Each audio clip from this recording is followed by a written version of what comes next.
friend. Otherwise, if the mind is just uncontrolled, doing whatever it likes, oh boy, then you're in trouble. How to control the mind? Not by force, because the mind has a very interesting characteristic, which is that if you try to force it this way, then it'll push back the other way. Huh? The mind is like a 3-year-old. Huh? Go to bed. No!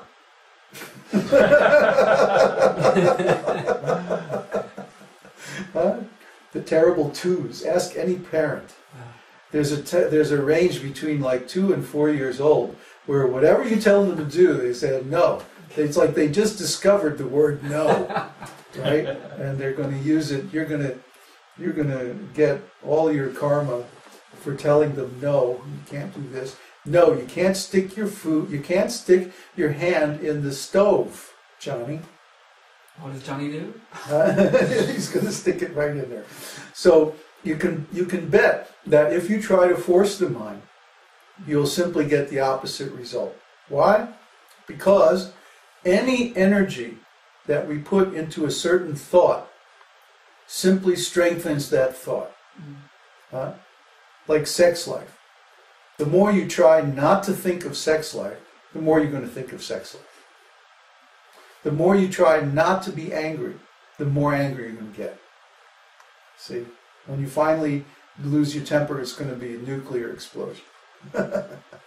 So, the point is, because you're attached or you're averse to a particular thought, it doesn't matter.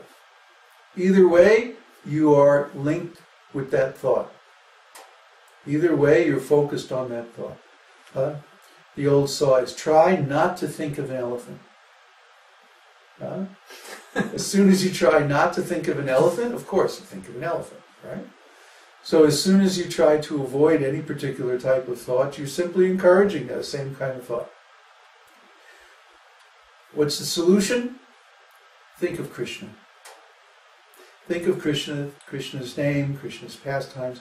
You can ask the boys here, when they chant 64 rounds, there comes a point, with me it's usually at around 48 rounds, where the mind finally gives up. The mind says, okay, I guess you're just going to keep chanting that holy name, and I can't do anything about it, so I'm just going to go belly up, and it just rolls over and goes, okay, Hare Krishna, Hare Krishna, Krishna Krishna. Yeah, that takes a long time for me. How long? The last time I did it only once, 100 rounds or something. 100 rounds, yeah. When I was chanting in Hawaii, it used to be like 48 rounds. Around 48 rounds, then the mind would finally say, okay, I guess he's just going to keep chanting today. I'm not going to be able to stop him, so I might as well surrender. Join the party. Yeah, join the party. So the mind is very tricky.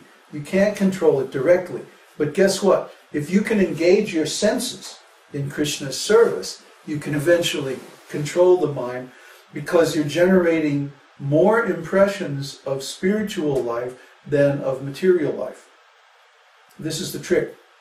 The mind runs by impressions. And specifically, the quality of our consciousness is determined by the quality of the impressions that the senses are generating. What did we figure out? The ear is taking a sample every, 500 times a second or something like that. No, 500,000 times a second. To be able to hear a 20K tone, your mind would have to have at least 5 samples per wave. No, 5 samples per wavelength. So a 20 kilohertz tone, there's 20,000 cycles per second. Times 5 would be 100,000. Minimum. Times 2 years is 200,000. 200,000 data points per second from the ears.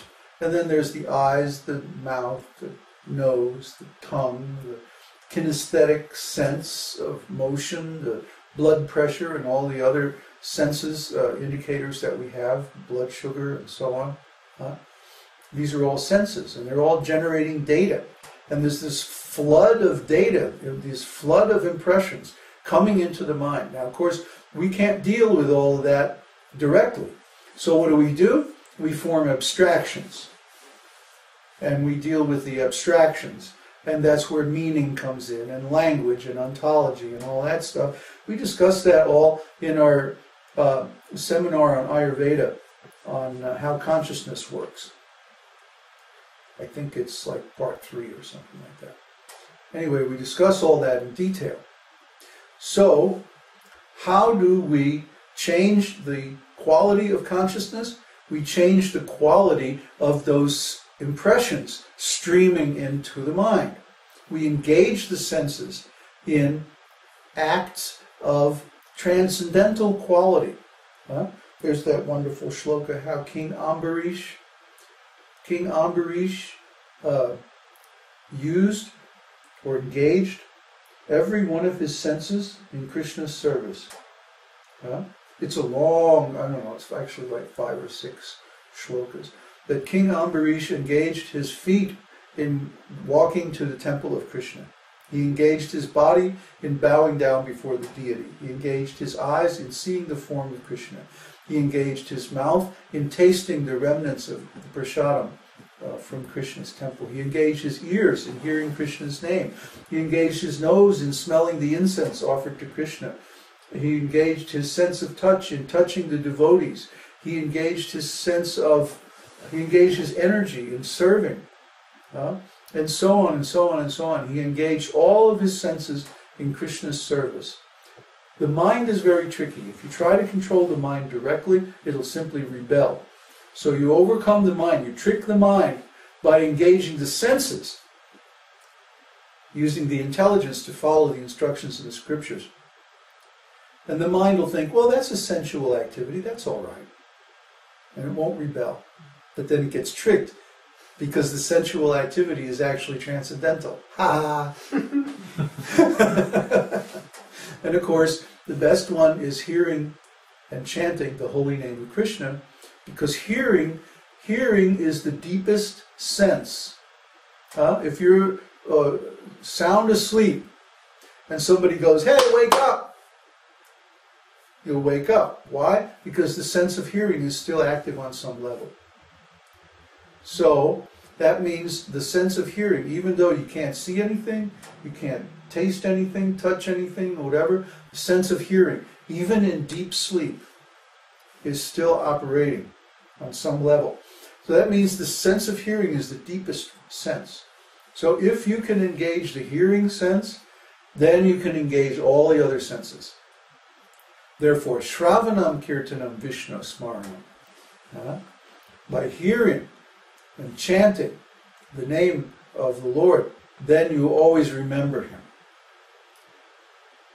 Okay, and these are the primary 3 means or methods of devotional service. Hearing, chanting, and remembering, in that order. So that's how you trick the mind. Next. Pure devotional service is only awarded by Krishna. So even if someone has no material desires and only desires to serve the Lord, it's still possible that he doesn't have pure devotional service? Whose question? Santiago de Bois. You've been living with a guru for how long? And you think that pure devotional service is only awarded by Krishna?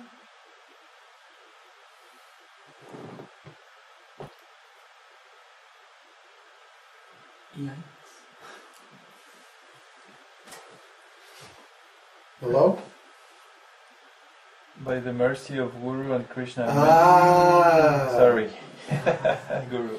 Yes, Guru Krishna Prasadhe. There's a shloka like that. Pure devotional service is awarded by the mercy of Guru and Krishna. You have to please the Guru to pass Krishna's test. How many times have we been over this? You can't just walk into the temple and go up to the deity of Krishna and please him. You can try it. A lot of people have. A lot of people come to our site and they read a little bit and then they think, oh, this is great. I don't need a guru. I can just follow the instructions in these books and then I'll attain Krishna consciousness. Nope. They fall down every single time. Who was that guy, Josh? You remember him? Yeah. He's the perfect example. He came, oh yeah, I'm going to do this and I'm going to do that and I'm going to bring all these people to your workshop and I'm going to do all this stuff. Guy never showed up at the workshop, never did anything. And then we wondered what happened to him, you know.